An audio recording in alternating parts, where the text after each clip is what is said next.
Howdy, y'all. Hey, it's Michelle Burns. Today I'm telling you a story. It comes from the Texas Panhandle and Palo Canyon.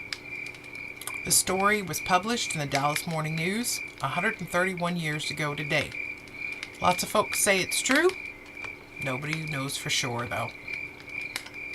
It all started in 1883 when a couple of ranch hands from the Good Night Ranch were down in the canyon chopping down wood to make fence posts. You see, the Texas Panhandle's a pretty big prairie. There is no trees. So the only trees that can be found in wood is down here in the canyon. The canyon is a big, big canyon, and it can be a lonely place. The two men thought really they were the only humans in that canyon. However, as their experiences and the days wore on, they started noticing that some of their food was missing. They thought, there's got to be some critters that are taking our food while we're out chopping wood each day. They came up with a few different ways to keep their food from being taken, but each day they still had some food missing. So one day, one of the ranch hands was coming around the corner back to the camp, and he caught sight of a man standing near their supplies. He was dressed only in animal skins tied together, covered his body and his feet. His hair was matted wildly, and the color of his skin was dark, as red as the ground they stood on. However, the mystery man saw Hank and shot out of that camp like a deer. Hank hollered for his buddy William and said took off and searching for that wild man. Hours later, they returned to the camp without even a trace of where that man had gone. Although it seemed like the wild man regretted taking their food, because after that day, no more food ended up missing. Funny thing was, though, he would be out there watching the guys. He would stand way off in the distance, sometimes just staring at them, but he would never come close to their camp again.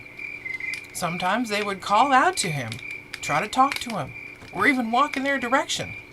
Each time, though, the man would jump up, and they said he had like superhuman speed and ability and agility, because he was like a deer running through the brush, jumping over rocks and cactus.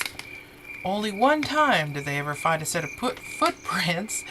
They followed the prints along the riverbank for several miles, but suddenly they just vanished. Well, they finished up their chopping their wood, and they got back to their ranch. They talked to the other ranch hands, and some of those guys ended up admitting they too had seen the mystery man of Palo Canyon. One man actually got close enough to hear him, muttering prayers, asking for forgiveness for his soul for all the evil deeds he had done.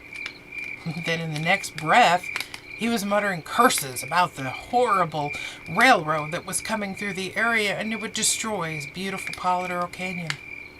The ranch hand shifted slightly, and a rock fell down. The man looked up at him and started cursing and screaming and waving his arms around. Then he took off running. He jumped down off the ledge and grabbed himself a stick and started waving it around like there was some crazy thing chasing after him, all the while screaming and screaming. Well, for many, many years, the ranch hands and anybody that lived around the canyon, they heard cries of terror coming out from deep into the canyon. They said it was like a man just screaming at the top of his lungs, running for his life. It's terrible, pitiful wails that would bounce off the canyon walls till long into the night. Well, many decades later, a group of archaeologists were picking around in the canyon, and they found this little outcropping of rocks. They saw something that looked like human had been there.